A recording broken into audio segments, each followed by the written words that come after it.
À 91 ans, Pat Boone révèle enfin la vérité sur Jerry Reed.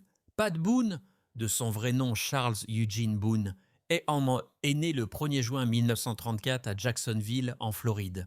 Il est une figure emblématique de la culture populaire américaine. Chanteur, acteur, auteur et personnalité de la télévision, sa carrière s'étend sur plus de 6 décennies.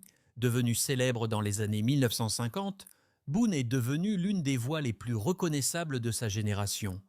Célébré non seulement pour sa voix douce et veloutée, mais aussi pour son image de garçon bien élevé qui contrastait fortement avec le style rock'n'roll rebelle de beaucoup de ses contemporains. Son talent musical était évident dès son plus jeune âge, et il a été profondément influencé par la musique gospel, la country et la scène rhythm and blues en plein essor de l'époque. L'entrée de Boone dans la musique professionnelle a été marquée par son étrange capacité à reprendre des chansons de rhythm and blues d'artistes afro-américains et à les rendre accessibles à un grand public plus large. Cette approche, bien que controversée aujourd'hui, lui a valu un énorme succès commercial et a contribué à façonner le paysage musical des années 1950 et du début des années 1960. Des succès tels que Ain't That a Shame, Love Letters in the Sand et April Love ont dominé les charts et restent des classiques, démontrant sa polyvalence et son attrait à travers de multiples genres musicaux. Ses interprétations se caractérisaient par une chaleur mélodique et un sens du timing impeccable, des qualités qui ont permis à ses chansons de résonner auprès de millions d'auditeurs. Au-delà de ses réalisations musicales, l'influence de Pat Boone s'est étendue à la télévision et au cinéma. Il a joué dans plusieurs films hollywoodiens à la fin des années 1950 et au début des années 1960, notamment Bernardine et April Love, où ses performances ont mis en valeur non seulement son talent de chanteur, mais aussi son charisme naturel et sa personnalité saine. Boone a également animé des émissions de télévision, notamment le Pat Boone Chevy Showroom, qui est devenu une plateforme appréciée pour la musique et les divertissements variés. Sa capacité à se connecter avec le public à l'écran reflétait son charme musical, cimentant encore son statut d'icône américaine. En 1995, Pat Boone a assumé un rôle remarquable et très visible en incarnant le personnage principal dans Will Rogers Follies à Branson, dans le Missouri. Une performance qui a mis en valeur non seulement ses talents durables d'artiste, mais aussi sa profonde appréciation de l'histoire culturelle américaine. Cette comédie musicale, qui met en scène la vie et la carrière du légendaire humoriste et artiste Will Rogers, a obligé Boone à canaliser le charme, l'esprit et le charisme qui avait fait de Rogers un nom familier. Pour Boone, assumer ce rôle était à la fois un hommage à une autre icône de la culture américaine et une occasion de développer ses talents d'interprète au-delà des lieux de musique traditionnels où il avait bâti sa carrière. Branson, dans le Missouri, largement considéré comme un centre de musique live et de production théâtrale, a fourni une scène appropriée pour Boone, lui permettant de se connecter avec un public qui l'admirait depuis longtemps, tout en présentant son travail à une nouvelle génération de spectateurs. Ce rôle a démontré la polyvalence de Boone en tant qu'artiste, prouvant que même après des décennies de carrière, il était disposé à saisir des occasions stimulantes et non conventionnelles pour divertir et éduquer son public. 3 ans plus tard, en 1997, Boone a de nouveau fait les gros titres Clatty Sour avec la sortie de In a Metal Mood, No More Mr. Nice Guy, une collection audacieuse et non conventionnelle de reprises de heavy metal. Ce projet était frappant non seulement en raison du genre inattendu, mais aussi parce qu'il montrait la volonté de Boone de remettre en question les perceptions de son identité musicale. Traditionnellement associée à la pop et à la musique gospel, la décision de Boone de réinterpréter des succès de hard rock et de metal, des chansons connues pour leurs paroles audacieuses et leur ton agressif, a démontré son sens de l'humour espiègle et son désir de surprendre le public. Pour promouvoir l'album, Boone a fait une déclaration publique audacieuse en se présentant aux American Music Awards, vêtu de cuir noir, avec tous les attributs d'une personnalité stéréotypée du heavy metal. Cette apparition a suscité la controverse, en particulier auprès du public religieux, ce qui a conduit à son renvoi temporaire de Gospel America, une émission de télévision diffusée sur le Trinity Broadcasting Network.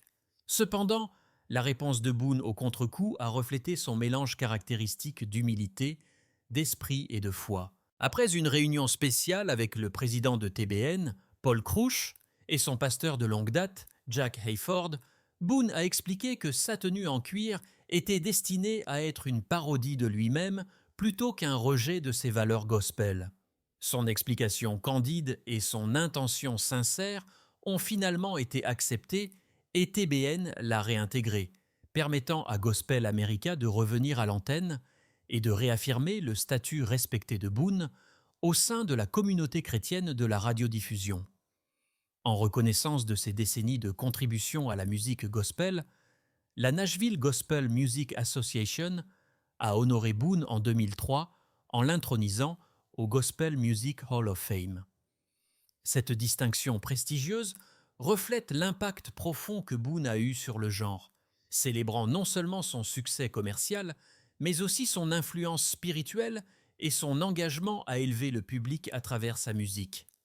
L'intronisation de Boone au Hall of Fame a reconnu sa capacité à relier les mondes musicaux profanes et sacrés, en conservant l'excellence artistique tout en restant fidèle à ses convictions personnelles.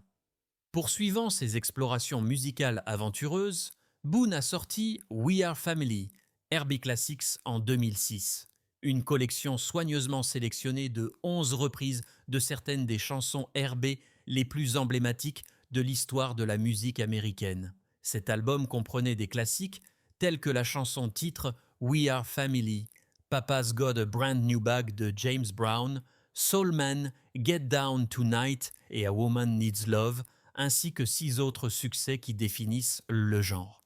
À travers ce projet, Boone a une fois de plus démontré sa capacité à se réinventer artistiquement, apportant son style vocal signature à un genre éloigné de ses premières racines urban pop et gospel. L'album a non seulement célébré la qualité intemporelle de RB, mais a également souligné la curiosité et la passion durable de Boone pour la musique à travers les genres, affirmant son statut d'artiste qui n'a pas peur de prendre des risques créatifs tout en honorant l'héritage des traditions musicales américaines. Les contributions de Pat Boone ne se sont pas limitées au divertissement. Tout au long de sa vie, il a été un auteur dévoué, un conférencier motivateur et un défenseur chrétien, utilisant souvent sa plateforme pour promouvoir les valeurs familiales, la foi et l'engagement communautaire. Il a écrit des livres allant des œuvres autobiographiques aux réflexions sur la spiritualité et la culture américaine, partageant des idées tirées d'une vie sous les yeux du public. L'engagement de Boone à maintenir une présence positive et édifiante lui a valu l'admiration et le respect bien au-delà du monde du spectacle, faisant de lui un modèle d'intégrité, de persévérance et de grâce sous la pression. Au fil des ans, les contributions de Boone à la musique et à la culture ont été largement reconnues. Il a vendu plus de 45 millions de disques dans le monde et a eu 38 succès dans le top 40, ce qui fait de lui l'un des artistes les plus vendus de son époque. Malgré les changements de la mode musicale, Boone est resté fidèle à ses racines, revenant souvent à la musique gospel et aux thèmes inspirants plus tard dans sa carrière. Sa popularité durable témoigne non seulement de son talent, mais aussi de son authenticité et de sa capacité à se connecter avec le public à travers les générations. En 1953, Pat Boone, déjà en train d'émerger comme l'un des jeunes artistes les plus prometteurs d'Amérique, a épousé Shirley Lee Foley, une femme dont la propre lignée était profondément enracinée dans le monde de la musique et du spectacle. Shirley était la fille adoptive du légendaire chanteur de musique country Red Foley, dont l'influence sur la musique américaine du milieu du XXe siècle a été profonde, et de Judy Martin, une artiste talentueuse à part entière. Leur union n'était pas seulement le rassemblement de 2 personnes, mais un mélange de 2 puissants héritages musicaux, signalant le début d'une vie de famille qui serait aussi remarquable et tournée vers le public que la carrière de Boone. Le mariage a marqué le début d'un partenariat à vie enraciné dans la foi, les valeurs familiales et le respect mutuel, des qualités qui allaient devenir la marque de la famille Boone. Le couple a eu 4 filles, chacune d'entre elles apportant joie et dynamisme dans leur vie, enrichissant encore l'histoire de la famille Boone. Leur première fille, Cheryl Lynn, est arrivée et est devenue une partie chérie de leur famille grandissante. Souvent mentionnée dans les interviews comme une source de fierté et d'affection, le surnom de Cheryl, Chérie, reflétait la chaleur et l'enjouement qui caractérisaient la famille Boone, où les enfants étaient élevés avec amour, discipline et une appréciation à la fois pour la musique et la moralité. Après Cheryl, il y a eu Linda Lee, dont la propre personnalité et les talents ont ajouté une autre couche de bonheur à la dynamique familiale. Les Boone ont nourri l'individualité de Lindy, encourageant ses intérêts, tout en maintenant le lien familial étroit qui était au cœur de leur vie familiale. La troisième fille, Deborah Debian, a poursuivi la tradition familiale de cultiver les talents personnels et une base morale solide. Comme ses sœurs aînées, Debbie a été élevée dans un environnement où l'éducation, la foi et la créativité étaient mises en avant, et où le temps passé en famille était chéri au milieu des pressions d'une vie publique façonnée par la carrière de Boone. Enfin, Laura Lorijon a complété le quatuor de filles, apportant un sentiment d'achèvement et d'harmonie à l'unité familiale. Chaque fille, bien qu'unique dans sa propre personnalité et ses aspirations, partageait les valeurs familiales de Boone, à savoir l'intégrité, la compassion et l'amour de la musique et de la culture.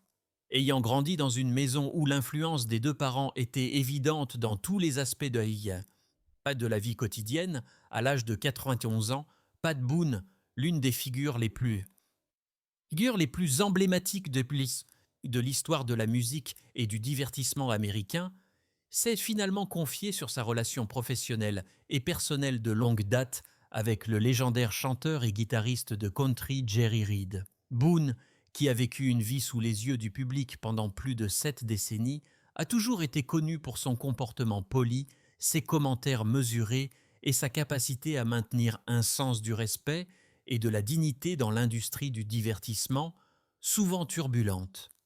Pourtant, aujourd'hui, au début de la décennie de ses 90 ans, il a choisi de partager des idées et des réflexions franches sur Jerry Reed, offrant aux fans un aperçu des coulisses d'une histoire qui intrigue les amateurs de musique country depuis des années.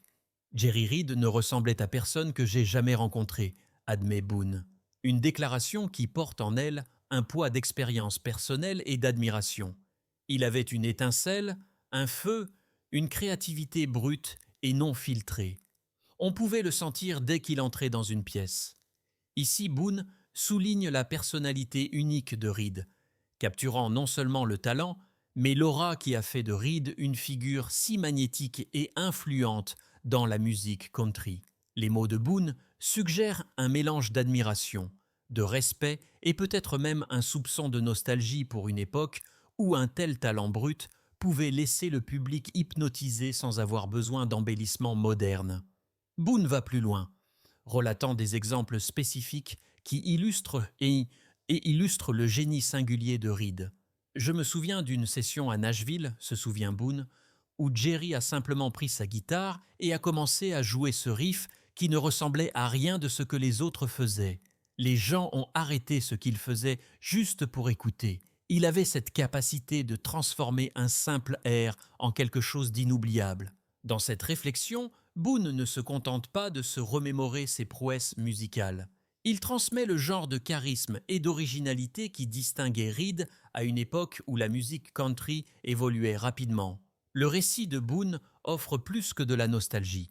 Il offre un portrait intime d'un homme dont les contributions à la musique étaient à la fois novatrices et profondément personnelles. Les anecdotes mettent également en évidence la propre conscience de Boone de l'intégrité artistique, montrant sa reconnaissance que le génie se présente souvent sous des formes non conventionnelles et que ces moments de spontanéité sont rares et précieux dans l'industrie de la musique. Pourtant, les réflexions de Boone ne s'imitent pas aux réalisations professionnelles de Reed.